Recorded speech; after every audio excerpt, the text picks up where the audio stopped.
Hello, everyone. Welcome to another Matchbook Horse Racing podcast. But we're not previewing any weekend action here. We're previewing, in some respects, the whole of the jump season and looking ahead to what's going to be a brilliant year with some horses to follow. So we do this each and every year, by and large, with a good bit of success as well, because we've got some excellent minds here and me. So we've changed it slightly this year. So we're going to, rather than put up, we had last year, I think we had an established horse, a dark horse, a novice herder, a novice chaser, etc. We just tried to be a bit more obscure, pick out 5 horses each, maybe a few more at the end, who aren't going to be household names yet, who hopefully are going to win lots of races this year. They might be, I mean, by and large, they're going to be younger horses, perhaps novices, handicappers, that sort of thing. So that's the plan anyway. And hopefully it'll pay to follow these horses throughout the season. Do like and subscribe. It's the best no-cost way of supporting this podcast and makes it easier for you and us, in particular, across all sports for you, taking whatever sport we are previewing for you. And if you like the Horse Racing Podcast, like and subscribe, and it'll be there whenever you want it to revisit. And visit insights.matchbook.com for a recap of all of the horses we're putting up here. We have amassed Matt Toombs, Donn McClean, Charlie Poste, and me, Tom Stanley, for these horses to follow. I feel like I should just go to Matt first of all to gauge excitement ahead of the jump season. Absolutely buzzing, Tom. I'm a huge fan of most of the changes they've made to the Cheltenham Festival, particularly with a view to anti-post punting as well as to enjoyment of racing on the day. So I think this will be an even better season. I'm really looking forward to it. Okay, and all those summer bumpers are done. Done and dusted. You're delighted about that. All that Group 1 toss that you don't need. But we're back with the proper stuff. Excellent. Right. Let's just get stuck straight in. So we're going to go one each, and hopefully it'll pay to follow these. So Don, first of all, who's the first horse to follow for the jump season for you, sir? And hi. Hi back, Tom. Yeah. So my first horse is Monty Star. He's probably the highest profile horse that's on my list, and he is pretty high profile. He competed in big races last season. He does have plenty to find on ratings or on the book to be a potential Gold Cup horse, but I think he's got the potential to find it, and that's why he's going in here. He's only had 4 runs over fences. I mean, he's a fairly established name, but he still has plenty more to give. I think he's got about 4 lengths to find on Fact to File, and they're running in the Brown Advisory Chase at the Cheltenham Festival last year. But he did well, I thought, to keep on as well as he did to finish second behind him. He went to Punchestown then and was only beaten 3/4 of a length by Spillan's Tower. That was over 3 miles and a furlong at Punchestown. He's a real staying type of horse. He's a well-related horse, a half-brother to Mana Lee. And you just think that with an extra test of stamina this season, he could improve again. He's only 7 rising 8. He's likely raced.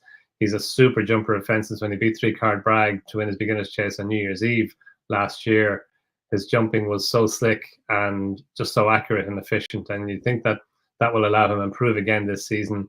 I was thinking that he was potentially well handicapped on a mark of 152. I thought a good staying handicap chase would be really interesting for him. But I think that Henry de Bromhead and Barry Maloney, they're starting with the Gold Cup and coming back. And I think he's going to be competitive in those conditions chases, maybe starting off in a couple of weeks' time. So the reason he's going in here is because I think he could be a potential Gold Cup horse. He's 33 to 1 or thereabouts for the Gold Cup. I think that's really interesting. And I think as well, he'll be a horse worth following in all the top staying chases throughout the season. That is Monty Star. Get him in your tracker. Charlie, you're approaching it from a slightly different angle. So basically, we won't have heard of any of these, right? That's the plan. Not really. I mean, obviously there's some brilliant judges on here, and like yourself, Tom, and myself. So I thought I would go from it with a different angle with my background with British point to pointing, which is obviously the sort of lesser known relative of the Irish model, and try and flag up a few horses that have come through that system, including from the yard I run with my wife, that people might not have heard of, that potentially might make up into decent performers. And you never know, there might even be a real top class one in amongst them potentially. So First one I've chucked in is one that's ran under rules already, a horse called Country Mile. He was second in his only point-to-point start last December. A little bit unfortunate, got hampered on the run down to 2 out, but picked up well, was sold at Cheltenham subsequently and bought by Dan Skelton. He would then made his debut in a bumper at Huntingdon on April Fool's Day, and he won that race. He was dropped in. He is quite keen, gassy, big son of Okavango, and made really good headway and won really tidy in the end, won by 4.5 lengths. And he beat a horse on that occasion of Emma Lavell's called Silver Thorn, who actually won a maiden hurdle at Stratford the other day. Again, won that well, for all that it wasn't much of a contest. This horse has got, for all that he's a real big horse. He's got plenty of toe. He just needs to learn to do things right. But now he goes over hurdles. He was always a good jumper. He's with the Skelton Yard that have got a massive chance of being champion trainer this year. They got fueled with young talent, and I hope this horse is very much one of them. And I think, Tom, he might well have an entry at Ayr that maybe went in today. I think maybe for the 28th of this month. So we might get to see him fairly shortly. Let's hope so. Country Mile, stick that horse in your tracker and hopefully see the horse very soon. My first one is Shanna Bob, who is a graded winner over hurdles. So it will obviously be somewhat well known. He was one of the horses that swerved the festival because after he won at Cheltenham in one of the key trials, whichever way you want to go, but it seemed pretty obvious he was going to go Albert Bartlett off the back of that. They nominated it. I know that's a changing race slightly in the sense that the old angle of lots of experience may not be exactly the way you want to go, but it's still a race you want to pick out a big price on the day. And he did go to a horse with experience this year. So I was sort of anti him, Shanna Bob, for that, but I was really impressed with what he did when he won at Cheltenham. He then obviously swerved the festival because he was, part of the Nicky Henderson team, who he had very few runners for obvious reasons. He then went to I thought he ran okay. He never really looked as though he was going to go and win that race. And I just think it all came a bit too soon, particularly off a not ideal prep. But he is the absolute stamp of a novice chaser. Reports are that's exactly what he's going to go and do. And if you go back to, I think he could have been one of those sort of Albert Bartlett beaten horses that goes on to be a serious chaser, of which there are plenty, albeit he didn't run in that race. So I was fairly impressed with that Cheltenham success, and he is just an absolute chaser in the making, and I think he could cut it towards the very top level as a novice chaser this year, Shanna Bob. Which ties in with your first one, Matt. Yeah, like you, Tom, a fan of Shanna Bob. Very much agree with your analysis that he's more a horse for this season than last season. And the one that ties in for him, my first one, is Ruth Jefferson's Kerry Hill. Won the second of his 2 points, had 3 hurdle races so far. First couple of runs promising, winning on debut. Then he was 7 1/4 lengths fourth on soft ground to Shanna Bob in the Bristol. So some stats on the Bristol that Tom will hopefully like. It's the classic sort of 3-mile novice hurdle during the winter that the market underestimates. Punters treating the runners as slow old boats. In fact, it's been a regular source of stars. 13 Bristol winners have run the Albert Bartlett, 4 have won and 3 have been placed. Excellent record given how unpredictable that race is. More longer term, this century, it's also produced 2 Gold Cup winners in Coney Green and Imperial Commander, 2 Stayers Hurdle winners, Iris's Gift and Lisnagar Oscar. It's also been won by Black Lion, who won the Broadway the following season, the route we hope Shanna Bob goes this year. And Imperial Commander was tailed off 6th. Lisnagar Oscar only a solid 2nd in a week renewal. It's not just the Bristol winners that have gone on to be top class. And on good ground, Kerry Hill in the River Don looked to take a big step forward, travelled all over his rivals before looking green at the business end, still winning easily by 7.5 lengths, turning the Bristol form round with Destroy the Evidence to the tune of nearly 20 lengths. That was just an ordinary grade 2, but he was in a different class, looks open to any amount of improvement. I imagine he'll go chasing 2. He should be tough to beat in novice chases in the north. Ruth Jefferson has suggested he may be best on flat tracks, so it's questionable whether Cheltenham will be on his agenda again. She said he didn't really handle it in the Bristol. He may not be one for the festival, but he looks a lovely prospect for the rest of the season. All right, that's 4 horses. Our first 4 all done. We're going to come to Bleu de Vassy next for Don. I'm just going to leave and refresh my connection because apparently it's being a bit of a pain at the moment. So if I'm not back by the time Don's finished, Charlie, you pick up. Don, over to you. All right, try to keep talking until Tom comes back. Yeah, Bleu de Vassy. This horse, he was beaten in his first couple of bumpers last season at short enough prices. So he was kind of looking like a horse who might be disappointing. But on his last run last season at Clonmel in April, Gordon Elliott gave him a bit of a break after Christmas and brought him back to Clonmel. And he was really impressive in winning. He all his runs last year were on soft ground. He handled the soft ground at Clonmel in that bumper in April really well. He came away from Champagne Kid and won impressively. He made his hurdling debut at Fairy House there a couple of weeks ago. It was on the fastest ground he's ever encountered. It was on goodish ground, and he was really impressive in winning. It looked like a significant step forward from his bumper form, and maybe it was down to the ground, or maybe it's just down to the fact that he's maturing. He's only 5, and it was notable that from the second last flight when Jack Kennedy, he just kind of squeezed him. He asked him to extend. He came 25 lengths clear of his rivals. He clocked a time that was 6 seconds faster than the handicappers, albeit a fairly low-grade handicap, but he was 6 seconds faster than they were over the same course and distance later in the day. His last 3 furlongs, he dipped below 13 seconds for all 3 of his final 3 furlongs, and no other horse on the day went below 13 seconds. So it just smacked of a horse who is really improving. His jumping was really good for a debutant. I see he's actually entered at Cheltenham on Friday, and he's entered at Galway as well on Sunday. So if he takes up either of those engagements, that will be really interesting. But I think he can improve again. He could be a graded novices hurdler this season. He's a well-bred horse as well. His dam's the half-sister to Ivan Grozny. He's from the family of Berejans, so he could improve again for stepping out and trip. It was an extended 2.25 miles the last day, but he could go up to 2.5 or maybe even further as the season goes on. He's just a really likable horse. It looks like he's just beginning to find his métier now. And yeah, I can see him progressing to definitely be a graded hurdler, and maybe even a wee bit better than that. We haven't got Tom back then, it seems. Isn't Don, you didn't quite talk for long enough. I'll be back quicker. You any more to say? I'm done. You kick out. Okay, well, look, I'll jump in with the next one on my list, and this is one that hasn't run under rules as of yet. It's a walk in the park 4-year-old code, no drama this end. He was a 28 grand purchase as a store by Will Biddick. Will, obviously multiple champion point-to-point rider, Cheltenham Festival winning jockey, and now a very, very accomplished trainer in his own right as well. And this horse he's a full brother to a horse called Monty Bodkin, who won a bumper for the Ben Pauling yard last season. And this horse made his debut in a point-to-point at Badbury Rings in February. And there were 4 divisions of the maiden on the day that he ran.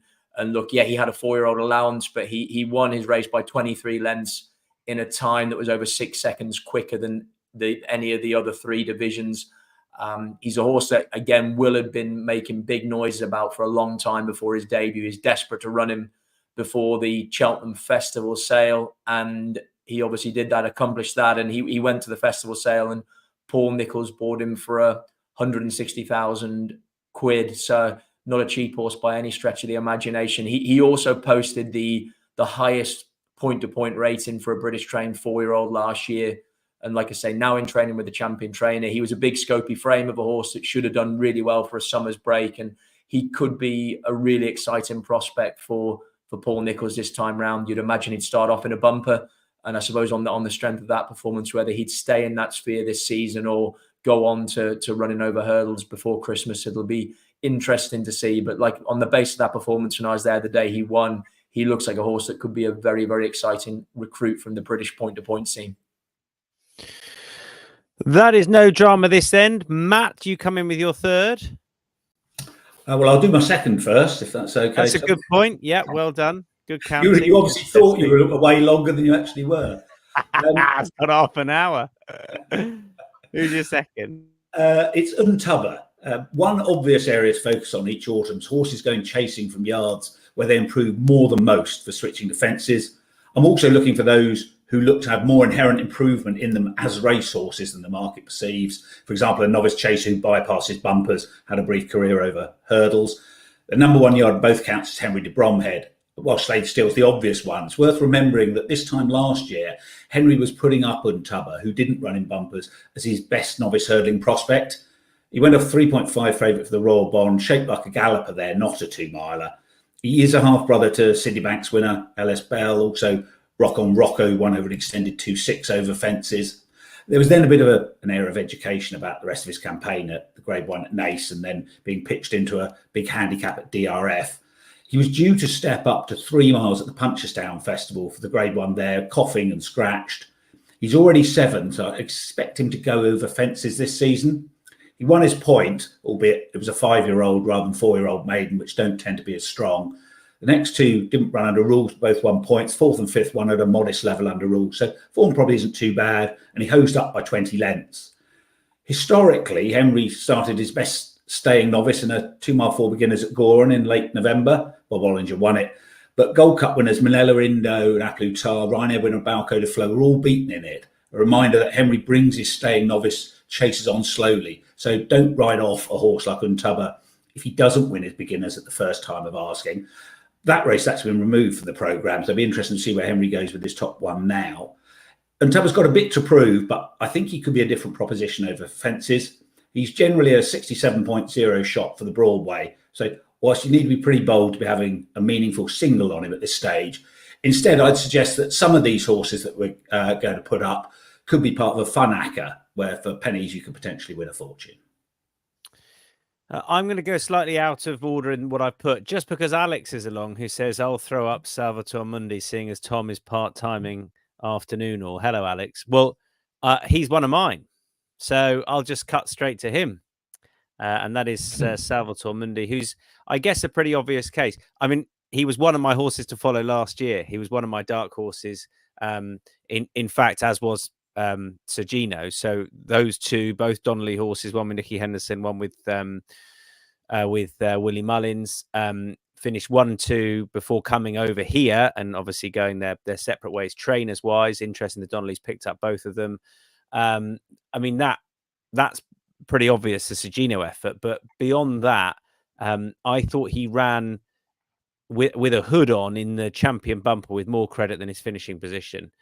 He actually moved pretty smoothly into contention, and then maybe it was the lack of a run. I don't know. He just faded out of it. I think he was about 20 lengths back, but I think he definitely ran with more promise than that, and then absolutely blitzed them with Paul Townend on board subsequent to that.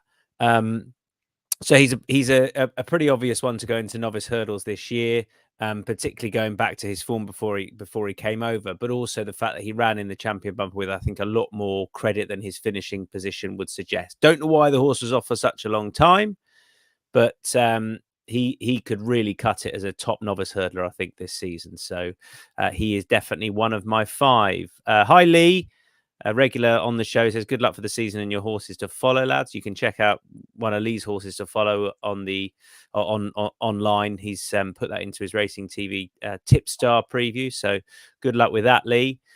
Okay, we're 8 down from all the horses we're putting up, 5 each. Don, I'll come straight back to you. Number 3. Yeah, Frankendale. He's 124 rated hurdler of Eric McNamara's. I think there's more to come from him. He ran in the flat in Britain for Tim Easterby and Ed Bethel. He won for both of them, both on soft ground. His first 2 runs for Eric McNamara over hurdles were both on kind of goodish ground, just on the easy side of good. But at Ballinrobe then in August, he got on soft ground for the first time since he came over here, and he was really good in winning his maiden hurdle there. And then he went on to the Stole, took on a listed handicap hurdle. He was given an initial mark of 116. And again, he was really impressive in winning that. It was a decent handicap hurdle. The top weight was rated in the high 130s. So, and he won well. He got an £8 hike for that, which you would have expected something like that. It was fine. He ran on the flat at Goran Park there yesterday, actually. He didn't run badly in the 1.5 mile race without stalls when he stayed on towards the near side. Yesterday at Goran Park, as is often the case at Goran Park, it paid to be on the pace and towards the inside. That race wasn't such race. The first 2 home both came from a little way back, but Frankendale still stayed on well. He looked like he could have been well handicapped on a flat mark of 76, but I just think he's a better hurdler than Chase or than Flat Horse. He's only had 4 runs over hurdles now. He's got a mark of 124. Look, the Eric McNamara horses, the season he's been having, it's phenomenally. The big winner of the Munster National there on Sunday at Limerick as well. He had a phenomenal Listowel festival, and he's kicked on from there. And maybe Frankel is one of the boats that's been raised by the tide that's raising all boats. But I just think that he's so lightly raced. He's only 5. His dam actually won over 5 furlongs, so he's got pace in his pedigree. But he does see out 2 miles well on soft ground. And I just think that off a mark of 124 or thereabouts, he could be really interesting in some of the really good handicap hurdles throughout the season. Frankendale for Donn. Charlie? Yeah, my third one is Below the Radar. Again, a horse in training with Paul Nicholls, owned by the Hemmings family. 2 starts in British point-to-points, one in a British point-to-point flat race. He finished second, and then second in an actual point-to-point over fences before he went down to Paul's. And he's unbeaten under rules. He won a bumper at Chepstow, 5-runner bumper from a horse called San Francisco, who was a subsequent bumper winner. And then he's unbeaten in his 2 starts over hurdles at Hereford, and then subsequently in March at Uttoxeter, where he beat Don't Rightly Know from the Polly Gundry team, who had like some minor graded form and had gone close in a handicap hurdle at Newbury of a mark of 117.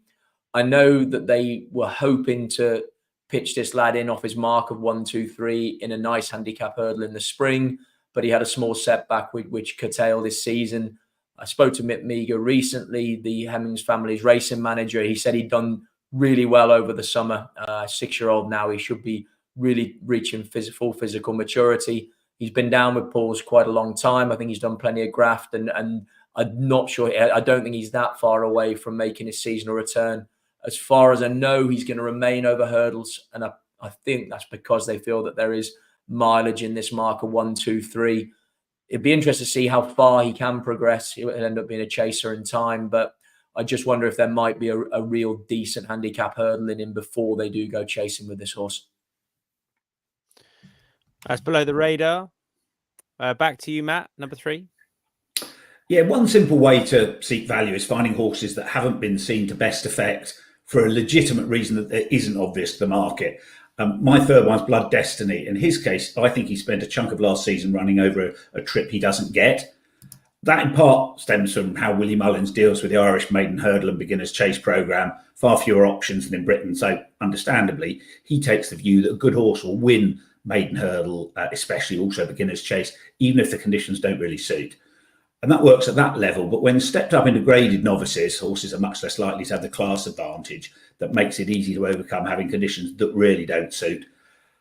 Last season, Blood Destiny looked a natural chaser straight away, began in a 4-runner, 2-mile 4 beginners at Naas. At Beginner's Chase level, he got away with that trip, largely because he jumped so much quicker than Hartwood, his main rival, accelerated into the first fence, jumped it quickly and never looked back, won easily by 9 lengths, and the runner-up won a grade 3 handicap at DRF off 136 by 14 lengths on his next start. On his next 3 starts, Blood Destiny clashed with Flames Tower. Over intermediate trips in the Killiney and the Easter Grade 1 at Fairy House, beaten 2 lengths and 3¼ lengths respectively, looking a non-stayer both times, front running in the Killiney, being held up at Fairy House. But in between, over 2 miles at Navan in the Flying Bolt, he beats Spillane's Tower easily, received £7, but would have won at the levels. Now, Spillane's Tower stepped up to 3-mile 1 to win the Grade 1 at Punchestown, so form needs reading in that context. But the 2-mile trip looked to suit Blood Destiny ideally. Despite the early dawdle, he settled pretty well, jumped like a 2-miler, at his best at the business end when jumping at a real gallop, coughing at Punchestown, so you can ignore that. He goes on any ground, has a cruising speed, really fast jumper, perfect credentials to make up into a Grade 1 chaser at the minimum trip. The champion chase looked wide open. Unusually, it's 5.0 of the field at the time of writing. If Willie commits to the 2-mile route, the 81.0 will look a very big price. All right, my third one is a bit of a random one, but I'm hoping it's a handicapper who can win off a mark of 123. Well, that's what he's rated over hurdles. It's Dartmoor Pirate, who's a 5-year-old who ran at Sandown in the EBF final. I mean, traditionally a race that produces a good few subsequent winners. The key there was he was a massive markup on how the race was run. You had Champagne Twist, Pick Rock, Email Andy, always up there. You had to be on the speed that day. and Dartmoor Pirate did best of those who was patiently ridden, and actually wasn't beaten too far, best part of 3 lengths or so. The disappointing thing was that they then came back in distance, which was odd, and went back into novice company. And he was beaten 6-4 favourite. He was up there throughout. Might have been beaten by a nice horse in Paul Nichols's Panjari, but I'm excited to see him back in a handicap. I guess the slight issue is that, I think he wants to go up in trip and have a slightly bigger field to aim at. If they rode him like they did at Sandown, he'll win races. He's got an entry over 2 miles, which is short of what he wants. He's just on pedigree. He's a staying chaser in a novice's handicap chase. I would just watch until basically he's over 2.5 miles in a handicap, and that's when I'd be looking to pull the trigger. But I am certain he's got room off this sort of mark, and that he will definitely be winning races off that sort of mark. So Dartmoor Pirate. All right. Number 4, Dom, back to you. Number 4, Echoing Silence. She's a wee bit from left field, but I just think she's an interesting mare for the season ahead. She won her point-to-point for Sam Curling. She was sold then at the Tattersalls Cheltenham sale back in March, bought by Peter Maloney's Rathmore Stud for 400 grand or thereabouts, and she's with Henry de Bromhead now. So she's got all those attributes that all those people, all positives for her. She's a nicely bred mare as well. She's a half-sister to Deafening Silence, who also won a point-to-point and then won the Grade 2 Winter Novices Hurdle at the Tingle Creek Chase meeting at Sandown last December. He hasn't run since then, but she comes on. She's going to be going for hurdling first, so into a maiden hurdle initially. She's reportedly she's a chasing mare in the making, but she's obviously she's only 4, so she's going to be going over hurdles this season. I just think she's a filly who, like, with a price tag, she's not going to be low profile, but I think she's a filly or a mare who will be worth just keeping an eye on whenever she starts her hurdling career, and then again progressing through the season and later on being a chasing prospect. But I just think she's an interesting mare for the season ahead. Charlie Poste. Yeah, 4th one on my list is a horse called Kaiko Rock, 1 starting point-to-points and a win. Horse by Ballingarry, so not particularly fashionably bred, but he bolted up in a point-to-point at Lark Hill again in February last year.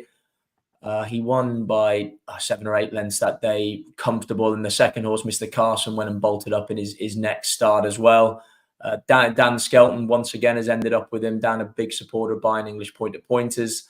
And again, the vibe I get from the yard is that he's going very, very well. Should be making his debut in the next 3 or 4 weeks. Will start off in a bumper, which I suppose will again cement plans for the rest of the year. But he's also bags of speed, bags of talent, and yeah, he could be again another real high class performer.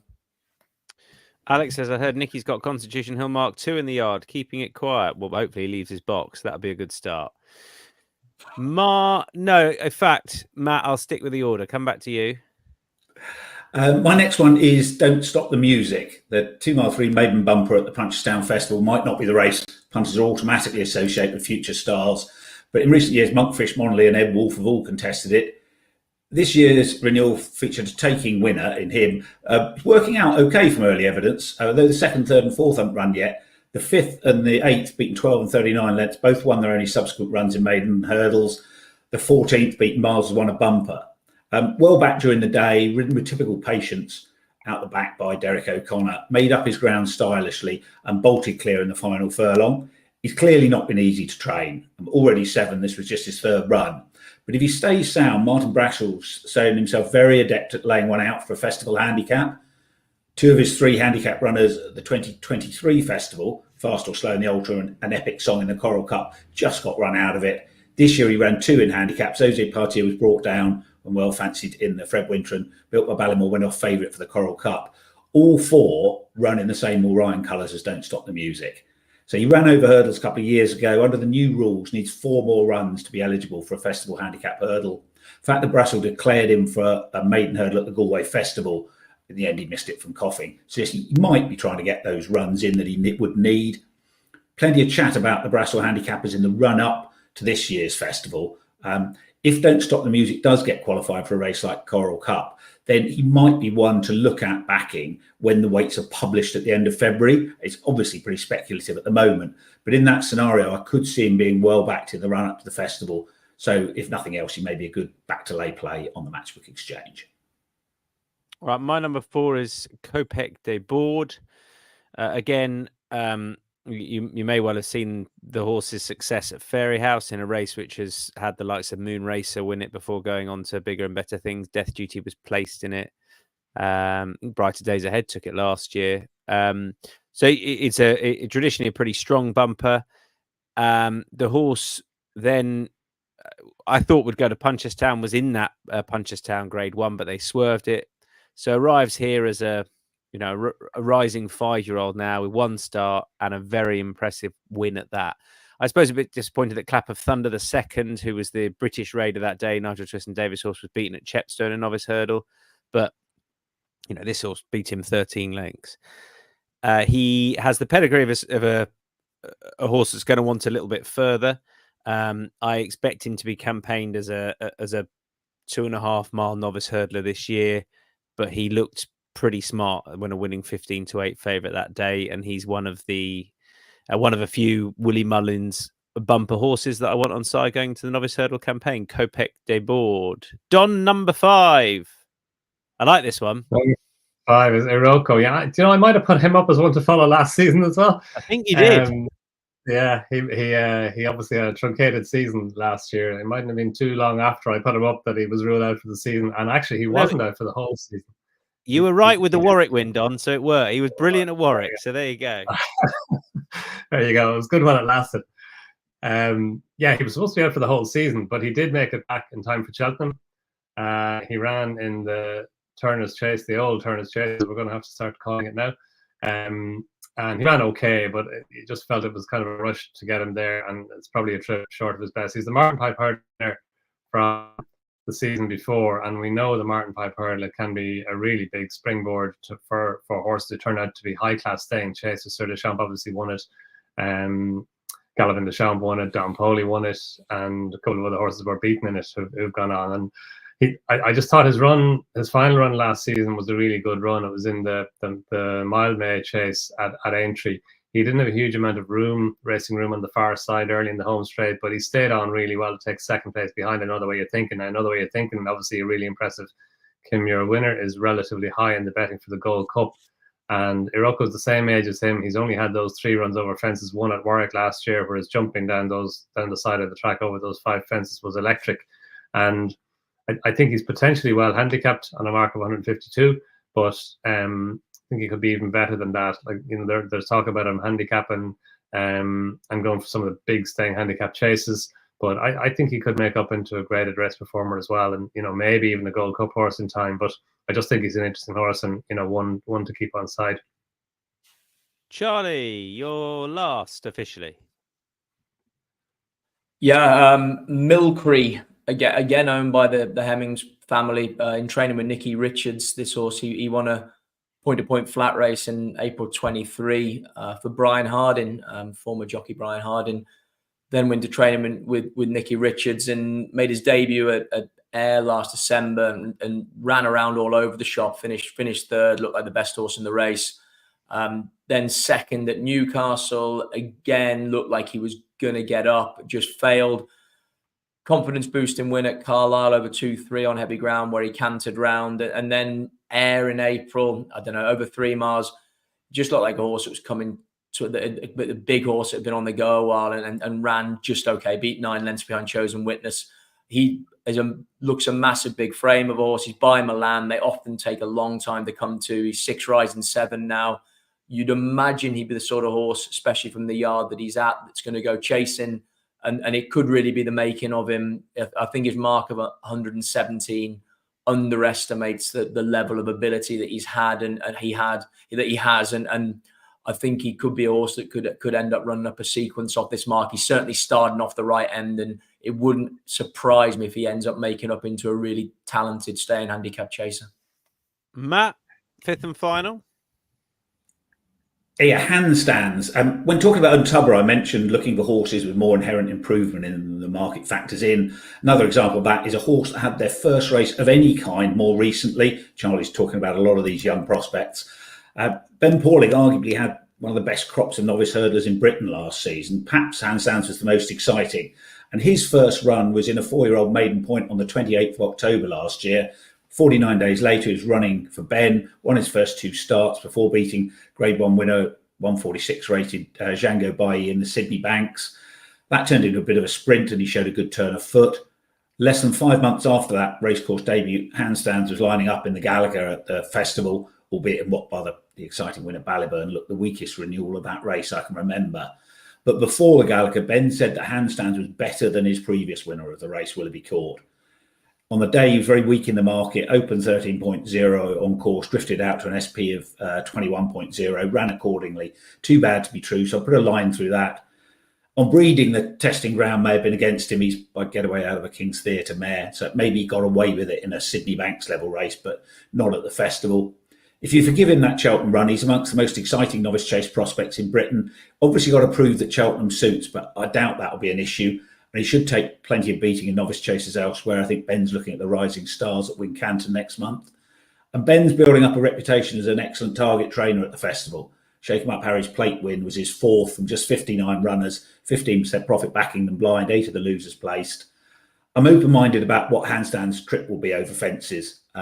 So I'm not sure which sort of race he'll be targeted at the moment, but he definitely looks a leading prospect for novice chases this season. My final one is going to be a novice hurdler this season, Noah's Great Rainbow, who is trained by Harry Derham, who is obviously a rising star of the training ranks. This horse also features in One Jump Ahead, Mark Howard's book, which is well worth a mention because there's information incidentally on a couple of horses that I put up in there. And yeah, he's one shortlisted in that as a top 40 horse prospect. He's always likely to be, given that his form looks pretty strong, having won on debut at Wincanton on Boxing Day. That's had some good horses win it, including the Mayor's novice winner from the festival, who won that in 22. He pulled well clear with Yala Habibi that day, who's gone on to win a couple of novice hurdles now with different connections, but rated 120 plus. That was his debut. He then chased home Royal Infantry when I thought shaping like the winner at Newbury, but then seemed to just get a little bit tired. I wonder if he was ridden a bit more prominently than Royal Infantry and I'm a Lumberjack, who came from off the pace, the first and the third. But equally, I just wonder if he wasn't quite as ready as Royal Infantry for that, who went on to run and finish best of the Brits in the Champion Bumper. Union Avenue was behind that day and just behind in the Champion Bumper as well. So maybe he's not going to be anywhere near the Irish form, but he's up there, I think, with the best of the British. Noah's Great Rainbow. He'll probably start off over 2, but he definitely should make it into a 2.5 mile novice hurdler and one of the leading horses from Harry Derham's yard, I would imagine, this year, Noah's Great Rainbow. Okay. That's our 5 picks. We'll now come to any other horses. So slightly, just do them all in one go, Don. I know you've got a few in here. You can run through all your 4 with perhaps a slightly shorter explanation for each, if you don't mind. So these are any others additional to the 5. They'll be on insights.matchbook.com after this. Don, the best of your rest, please. Yeah, kick on. I mean, as we were discussing earlier on off air, the difficulties in trying to whittle this down. But 4 that I have on my list are the Wall Park of Gordon Elliott's. He's just seems to have hit a steep upward trajectory in the last couple of months. He's won his last 3, beginning at Kilbeggan in July off a mark of 129. He won it. He stayed on really well to win at the Galway Festival, won a good listed hurdle there over 2 miles, 6.5, and then went back to Galway's September meeting. And in a race that wasn't run to suit him, it was only a 3-horse race. He had to lead early on. Then Kingshill took it off him. And again, he was impressive in winning. Gordon Elliott said, I think both at the festival and at the September meeting, that he could be a Pertemps horse. I see he's entered in the Pertemps qualifier on Friday at Cheltenham. So I just think he's a horse, given Gordon Elliott's record in big handicap hurdles, specifically at the Cheltenham Festival. He's one worth keeping in mind. He's only 6, and there could be more to come from him. Asian Master, I think there could be more to come from him as well. He ran a massive race in the Supreme Novices Hurdle. He was wide for a long way. Thomas Costello couldn't claim in that race. He normally claims 7. And he ran a big race to finish 4th behind Slade Steele. He did win a novice hurdle at Navan back in January. He beat Better Days Ahead in that, who went on and won the Martin Pipe, obviously. And he's going novice chasing Asian Master. He's a point-to-point winner. So really interesting to see how he's going to go now, going novice chasing. His granddam is Asian Maze, who, you remember, won the Sefton hurdle at Aintree, won an Aintree hurdle as well. Was a really good 2.5 to 3 mile staying mare for Tom Mullins. And Asian Massey, I think, as well, stepping up in trip might help him.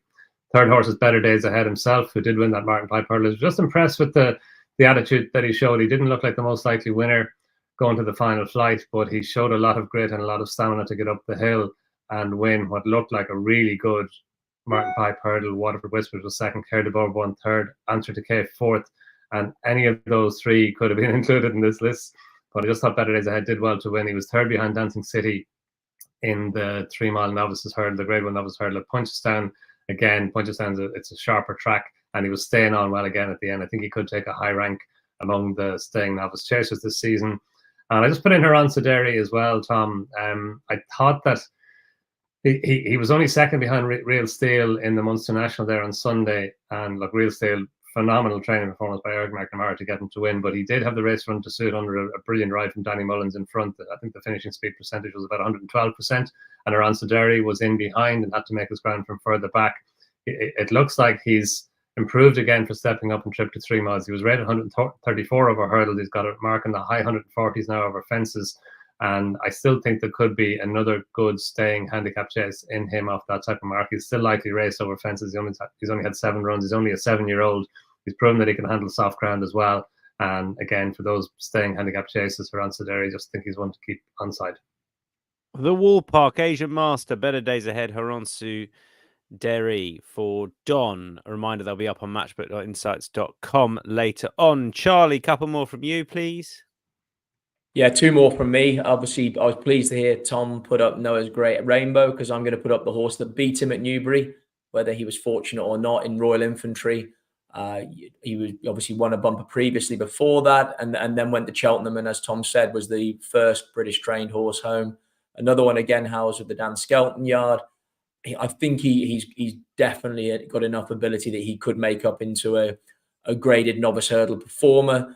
But there's always the angle with the yard that he's attached to, that if he doesn't quite reach those heights, that he's in pretty good hands, that he could turn up in one of those big 2.5 mile plus handicap hurdles at one of the big festivals. So at Royal Infantry, I think it is very interesting. And then just at definitely a lower level, the horse that actually beat Royal Infantry in Royal Infantry's first point-to-point, Diamond Dealer. He won the other day at Uttoxeter. Again, he was, I think he probably was getting the better of the argument with a horse called Disco Davis on that occasion. But this horse, he hasn't been straightforward. He showed loads of resolution to win his point-to-point on a real stiff staying track called Buckfastleigh down near Exeter. And then he came out over hurdles and, in a bumper, and ran out round Ludlow, hanging left. He then hung left in his bumper at Haydock. And has just obviously been a slow burner for the Ben Brookhouse team. But he came good at Uttoxeter, the hood and a tongue strap on for the first time.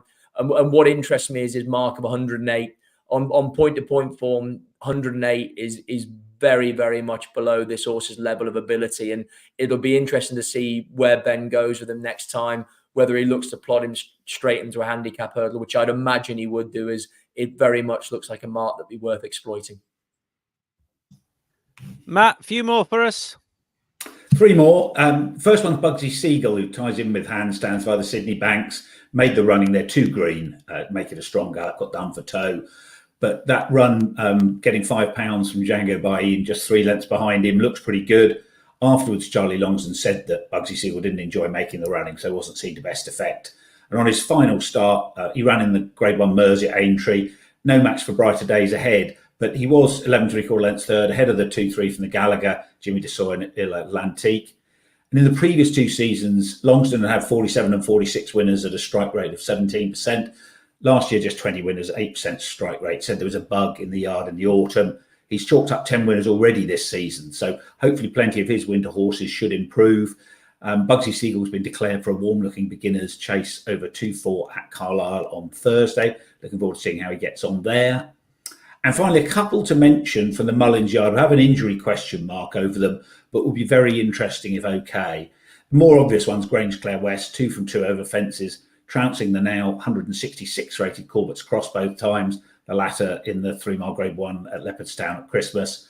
Grange-Clare West a bit of buzzy type, but after a couple of exuberant jumps, he really settled and jumped like a stayer at Leopardstown really efficiently. Probably on the best of the ground out wide there. I'm not sure how much Paul was holding on to at the end, but he still won cosily. The form looked strong. Whether a fit and well Grange-Clare West would be a Gold Cup horse or whether he'd be better using his jumping trying to dominate a Ryanair, I'm not sure. But if he stays sound, he's a top-class prospect.